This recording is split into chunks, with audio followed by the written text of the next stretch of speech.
Hi, everybody. Monday on Astral Oracles. I'm glad you're here now, and I hope you'll also be there this Sunday because there'll be a live stream Sunday, June 9th. Be there or submit some questions through coffee. You can also do that and be sure to have them answered for a donation or if you subscribe. And thank you to those of you who do. Now, we are going to look into different transgressive techniques in the spiritual toolkit.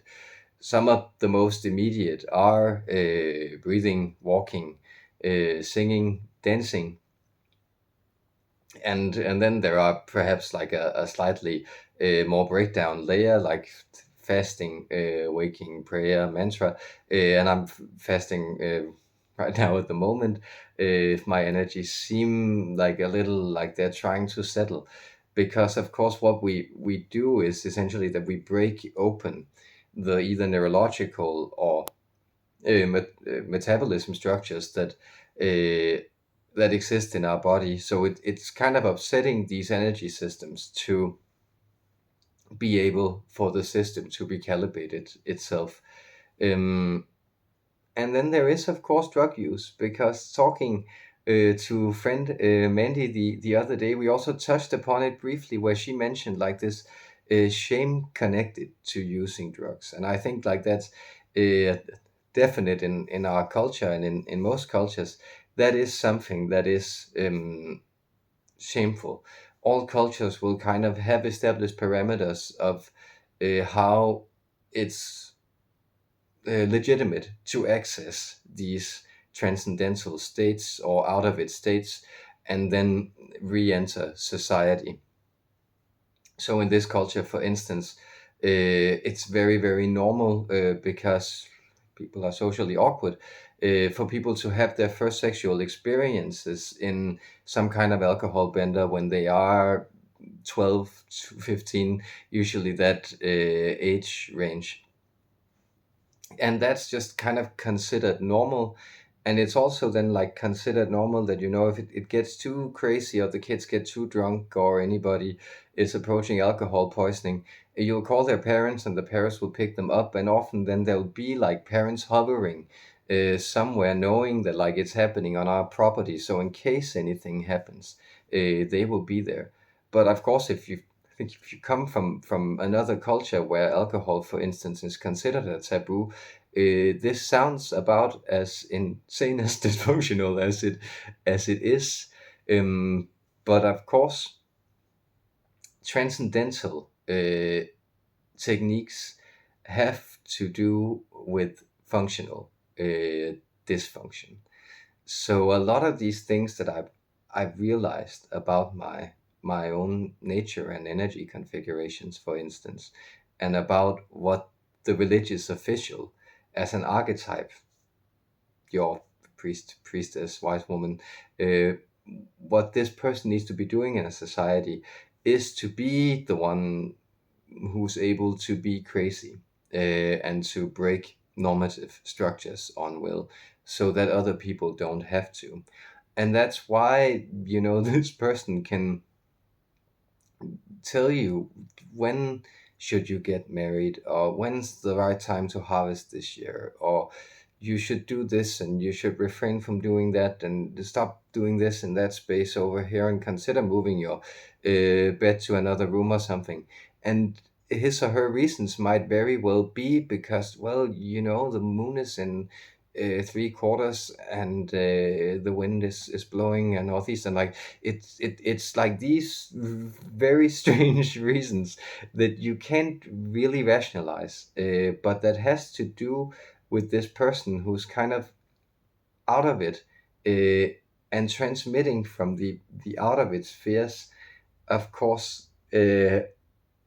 Those readings, those that necessary guidance from the wonky spheres that most people will both try to and need to avoid. So something that, for instance, puzzle academics who work with Norse mythology is we don't really know what the magical practice of Seder is. It was probably related to uh, herbal magic and witchcraft of this type, divination. But of course, it's stated that Odin is sort of the chief practitioner of this, and he's also the king of the gods and the one who's connected to royalty. And that would usually, in most pantheons, be a type of lawgiver figure, that's associated with the royal archetype. Of course, it is. It's the top of the heavenly hierarchy, which corresponds to the top of the earthly hierarchy. But in Norse mythology, Odin is a transgressive god, and so Seta was considered abominable to sort of Norse masculine culture, um, and yet the king of the gods practices it.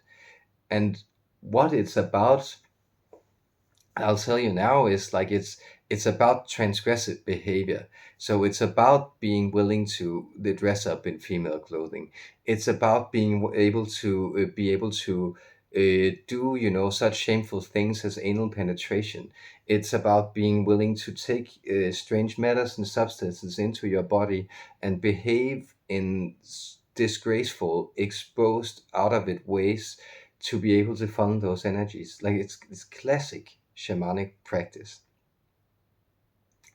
And what I realized about all this stuff is, of course, that it's, you know, the the priest, he lives over at the temple. He doesn't own everything. He actually belongs to the other side and only barely exists in this world as an extension of that side, archetypically. And up there on the altars, there are always incenses and weird oils burning, and sacrifices that have to take place at the right times in order for the blood to purify and not contaminate, and energies that need to be kept, and like all this stuff that is in and of itself, if you brought it into a household, like transgressive, disruptive to the energies, but that passes in temple. And so what the priest knows is he always does all the right drugs at the right time, and he never does the wrong drugs at the wrong time. And that's what your energy reader, your religious official, your person who exists both in the other world and in the regular world, that they're supposed to be able to do for you as a function. And I can do that, and I met other people who can also do that, like astrologers, for instance, who are also very attuned to energy, will often also be able to say like that will work for you, and don't do this, and this seems right at this moment in time. If they know their soul, they're able to do this, and if they don't, they're not. Like it is almost a kind of a thing where you can separate ones who can from the ones who pretend, because it's such a fundamental skill to be able to step into somebody else's energy framework and reality and then go, this are the imbalances that are trying to adjust themselves, and these are the assistants that are lining up, both in this world and the other world, to try to help you tip the scale or bring this over or get on the seesaw so you can get that lift.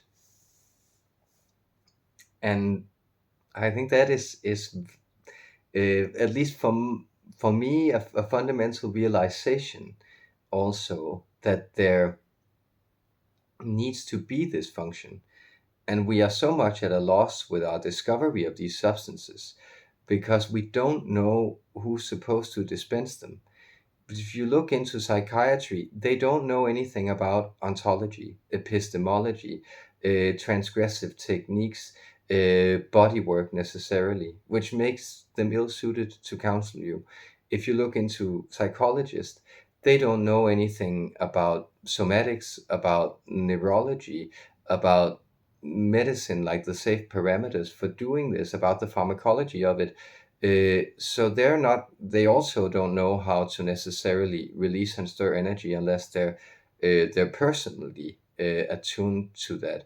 And so they're not qualified either. And then you can look to like artists, creatives.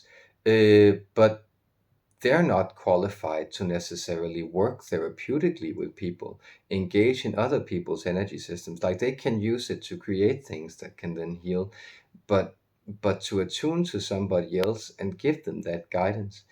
And that's where we come, like, who does this need to be, who's operating and sort of the safekeeper of these things? It needs to be the energy reader in whatever shape, shaman, brahmin, it takes in your reality and religion.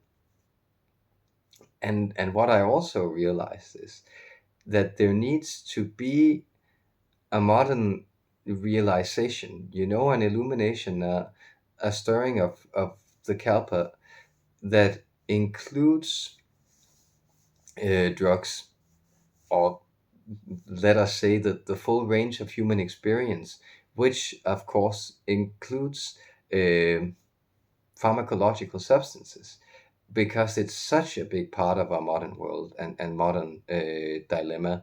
And that ranges, of course, from, to half of the planet being caffeinated, to Prozac and painkillers, to alcohol and cocaine and things that will just take people to rock bottom. And in the case of cocaine, of course, also energetically is connected to a whole lot of evil just through the whole process of how it comes about. Um, and then, of course, to like these strange uh, visionary mysteries that have been presenting itself to the world soul primarily since the end of the Second World War. But those mysteries where, like, like an article in Time Life was in 53 or 56, where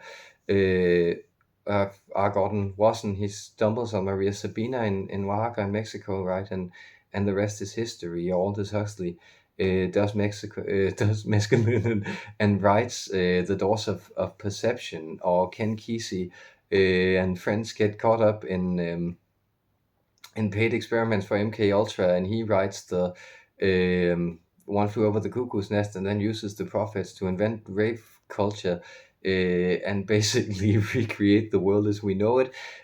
Just to name a few, we have William James, who's getting high on nitrous in the end of the 1800s, and is bringing a revolution to how we think about phenomenology and mapping these kind of transcendental experiences. So John Lilly's magic aborted bike ride and his invention of the sensory deprivation tanks on the um, behind all this. So like it really is something that's changing, altering, bending our reality in so many ways. Not to speak of like musically and Sergeant Pepper's or something, right? Like how many people's reality has that not made somehow both weirder and more wonderful? And I think it's hard to not listen to like peak Beatles without going, okay, like maybe Harrison was doing cocaine and Lennon was shooting heroin, but McCartney was sure as, sure as hell also getting into the lysergic acid diethylamide. So like all these things do sort of present themselves as forces in the modern world, and they need to be integrated because the realization is the total realization of the all. It cannot deny any part of reality without denying the whole thing. um so, for Balder not to die and be sent to the nether realms, his mother needs to also consult with the mistletoe, and for him to arise from the underworld, everybody needs to cry. Everybody needs to cry.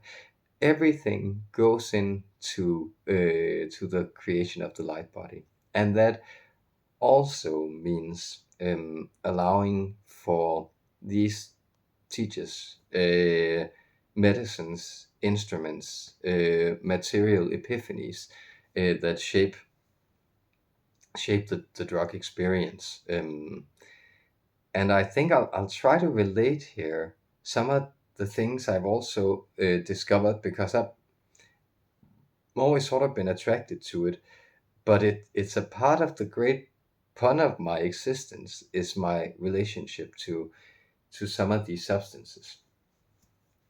So I was born left-handed, and a feature is that we apparently tend to hit developmental stages later in life. So I had 2 years, 3 years, I think, where I still had my baby teeth, and they were just getting cavity after cavity. And dental is free; it's paid by taxes in Denmark until you're 18. So I had these years where I think I would, if not once a month, then probably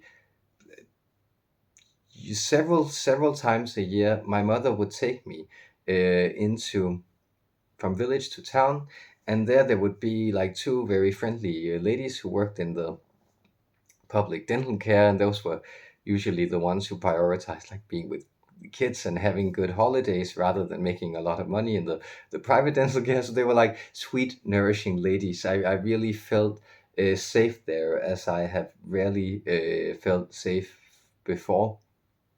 And then they would put me under with the gas. And I, like in those years,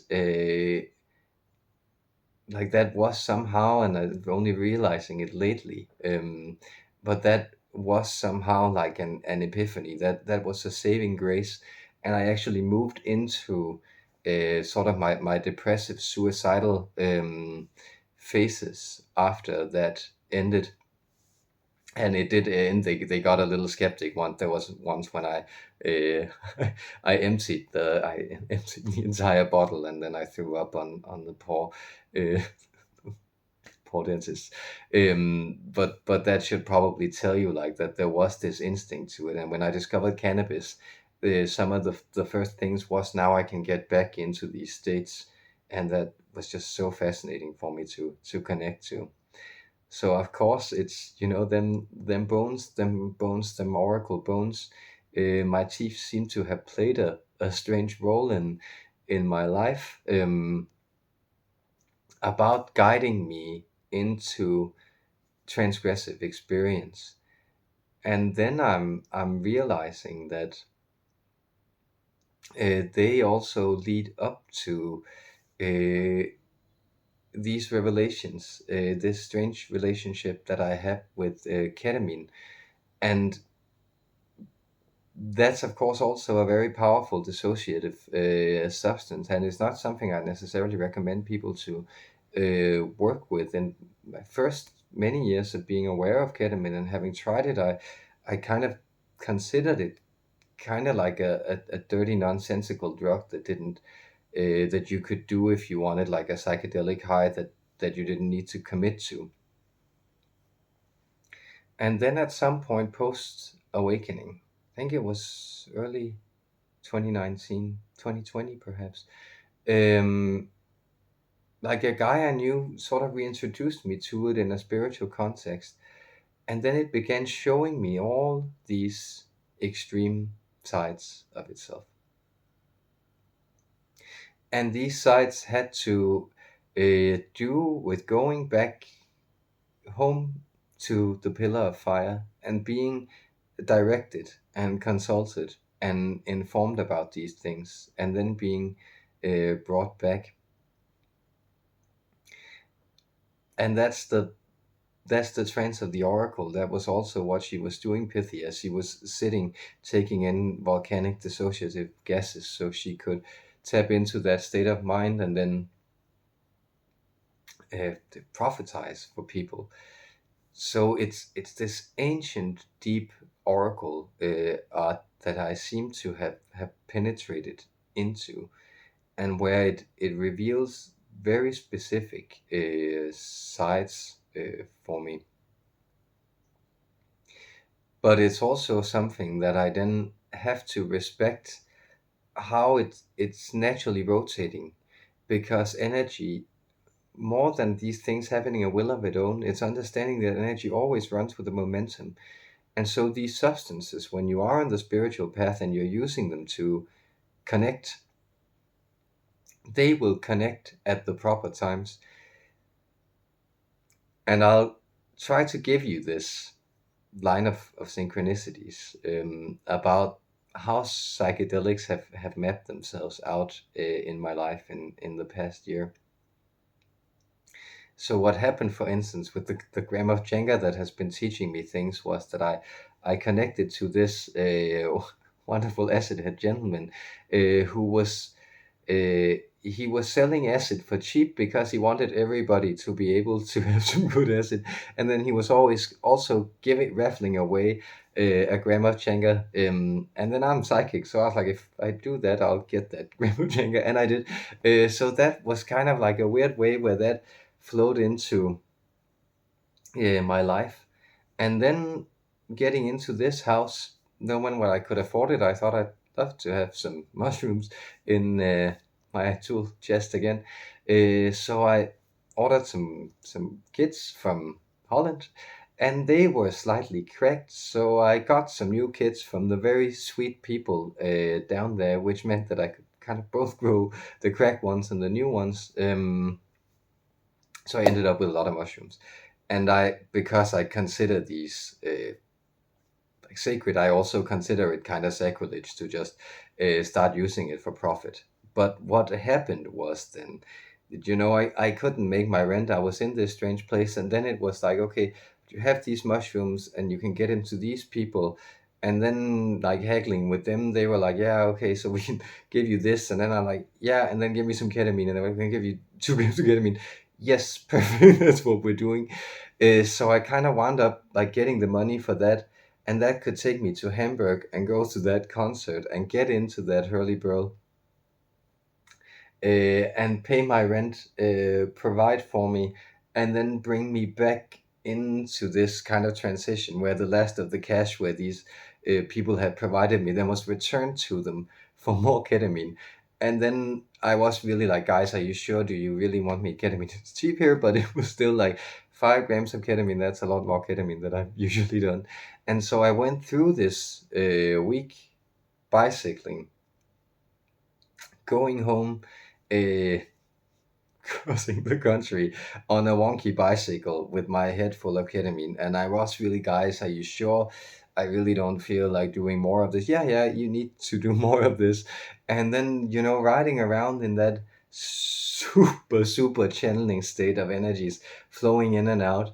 And it was like sublime guidance, where also if I would pass certain people, I would kind of be guided to shout salutes at them at a very special frequency that I could tell was stirring something in them. So, for instance, somewhere like 100 kilometers northwest of here, crossing a town, there was a lady in a scarf, a Muslim lady, and that was salam. They told me like, okay, shout this in this way, and then I did, and that's some kind like stirred her into wondering about, I wonder what was up with that dude, because what was happening was that I was being turned into a live koan. Um, and that live koan was essentially like, the priest, the guy who's both dead and alive. And if you start contemplating, like, that's weird. Can you be riding I think he was on drugs, yeah, but he was also riding a bicycle, and he seemed like he was really bright and happy. But if people started taking that, they will come to a point where it's like, what was up with that dude? And I was also being brought to spaces that were desolate, and then asked to like do cartwheels or dance, or places in the forest where I like crawled through spaces in trees, and that seemed to be something that was happening. I was instructed to do in connection to the land. And of course, if you do ketamine and then smoke like massive doses of DMT on top of that, you will also enter a state of mind that I will not recommend doing any of this stuff to anybody, unless you yourself feel like you're being guided to do it. Um, but of course, you can enter these absolutely extreme spaces if you feel like you are able to let go in a qualified trusting way. And my intention is usually always just like like these sort of vague prayers of love, kærlighed, as we call it in Danish. Meta, right? The Buddhist prayer of like, may all things find peace, enlightenment, and love. So that is some of the fundamentals relating to that I think might be interesting. Because then, of course, what's happening now is like then you need to fast and clear out your system and purge that, and I can also tell that I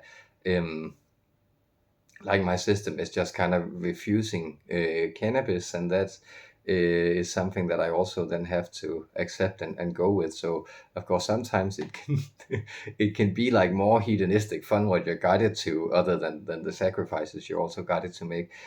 But that is the part of the priest, right? Like sometimes uh, he's stoned 3 o'clock the Tuesday morning, and he hasn't and he's just gotten up,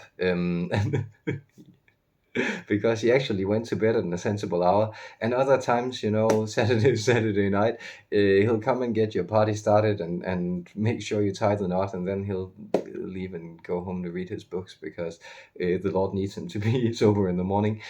So like those are also, that weird thing of who's the person who's the archetype, who is insane in insane ways.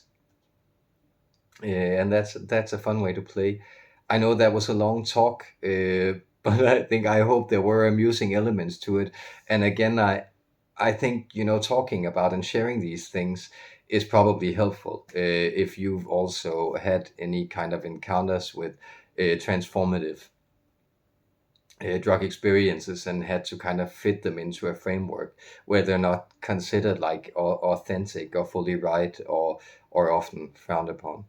So remember that, you have to, even the left little pinky gets to gets to go to the party. You have to invite everybody. And with that, I think I will channel Archangel Raphael on how to sort of tend to your spirit, your energy body in these transmutational experiences. So much love to you guys out there.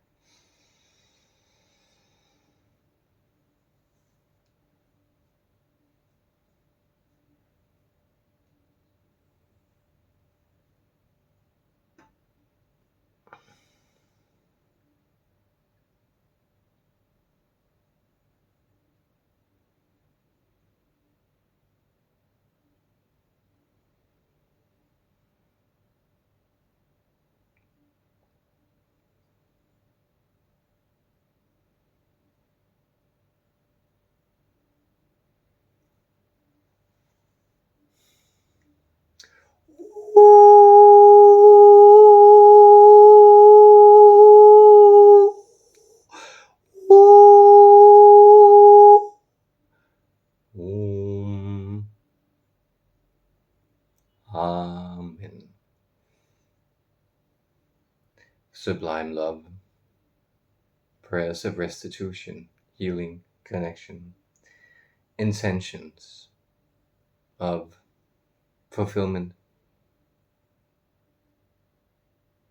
I bring these to you from the Most High and down into these spaces. Greetings, I am the Archangel Raphael, and I send you my love.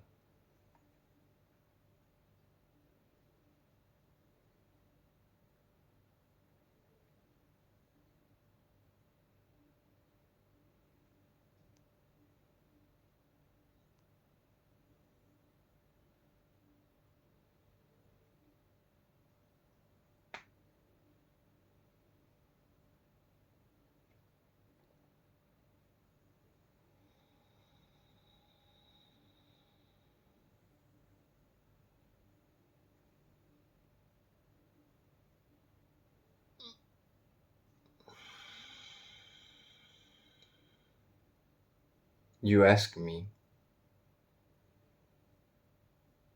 how do I become whole again?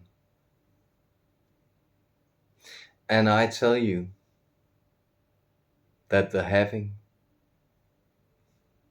is the holding. So, meaning that once you begin to divide yourself in this way, the division leads you in to the restitution. And this is why you always find that it is the hidden part within yourself, the slight little chip in the mirror that is missing. And when that is moved into place,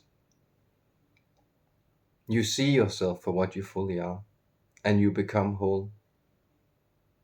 And so, what our friend here is referring to on his relationship to psychotropics, these systems, medicines, frequency adjusters that you have access to in this life and human experience of yours.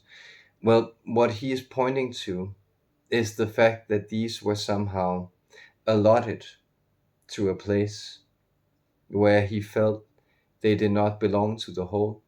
And so we might even point out to him that he created a separate YouTube channel because he thought that these things perhaps belonged to something that was wholly different than this whole he was examining here at his pursuit of the astral oracle and the imprint he expresses himself through, known as Mandion. But yet, what he found was that it was through the missing pieces that the whole was finally realized. And so, what missing pieces of yourself have you put away for safekeeping in special boxes? What missing pieces are you allowing to go unnoticed? And you will find that this produces exactly the deep pain of separation, the deep pain of the soul of not being able to be itself while being in the physical. And this is why it then begins to long home to the unification in the higher realms, because it feels it can't achieve the connectivity, the fulfillment, and piecing together of the puzzle in this lifetime. And it's different for so many human beings, but so many human beings are discovering it now that for some it is the ability to be able to live as the gender they feel as, rather than the identity that they feel have been forced upon them. For some, it's the ability to be able to live alone, even though they were taught that they had to always be connected to people, to be safe and considered worthwhile. For some, it's the allowance to move when they felt repressed and tucked away in their body. For some, it's the experience of speaking their truth when they felt they have always been placating and glossing over. So personal expression is coming at the forefront, and your personal expression is always easiest to discern if you find the part that's missing. If you take the part that is shamefully kept away and connect that to the whole, you will instantly see who you are and what it is that fulfills you. And this has to do with your exact spiritual purpose. So notice that the completion that you're seeking in your outside realm is a completion that you are able to provide for yourself first. And once you find it for yourself, you can then allow for the outside realm to provide it for you as well. So an example of this is that this idea of soulmates and twin flames that you have developed, this idea of a partner that's meant for you, well, the attraction to that idea is most burning in people who still feel that there is something unfulfilled, that they need to complete them. But you will find that once this feeling begins to be replaced by a sense of inner connection, joy, well-being, that then this connection can actually establish and attract itself to you, because it requires the stability within yourself to be matched. And that is that if you consider again this incomplete or broken mirror that you're piecing together, and if that's still broken, then you'll find somebody else with a broken mirror, and you'll be fitting each other's shards into each other's mirrors, and then be complaining to the other person that they didn't have the shards that fit your mirror completely. And then the spiritual exercise is that you can either take your mirrors and then begin to build a whole that reflects your life together, your past, or you can support each other in getting your own respective mirrors together, or you can part ways knowing that it's better for you to focus on these separate mirrors. But know that nobody else can put your mirror together, nobody else can piece the picture of you wholly together. And we are aware also, as we move into this form of expression and communication with you, that this is something that our friend here and others who allow for divine guidance to pass through them to individuals, that they often encounter as a dilemma, that people seek divine guidance because it helps them and is just on their path. But there is the proverbial letting go of the training handle on the bike when people are being guided by the angels and upper realms. That is that the thing that sought them, that made them seek guidance, was a type of insecurity, instability, lack of balance, where they thought, if I just get a push, if I am just steered onto the path by a wise, benevolent force, then I will be better off. But at some point, we just push you along and say, then now you have the course, go ahead. But it's rare that the child who's learning to balance themselves and ride a two-wheeler hopes that the big ones who've got things tied together, that they will let go and leave them to get banged up by life and learn lessons about riding and falling and getting up again. But just understand that once connectivity, healing, making whole has become your orientation, and that goes for everyone who is tuning in to this message, every separation that you notice and pursue is essentially leading you in to that piecing together of the mosaic into a complete and beautiful whole. The vision of you, the glowing, rotating sphere of love, light, and energy. That is you. Beautiful and truthful, truthful and beautiful. And with that, with the deepest unconditional love of the divine, the creator, for its creation, the source of all being, for his many manifestations. This I transmit to you as I depart.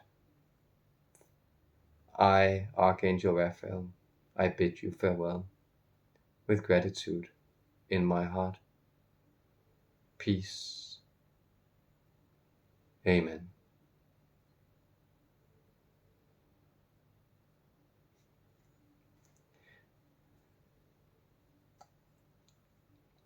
I hope that reached you in good health.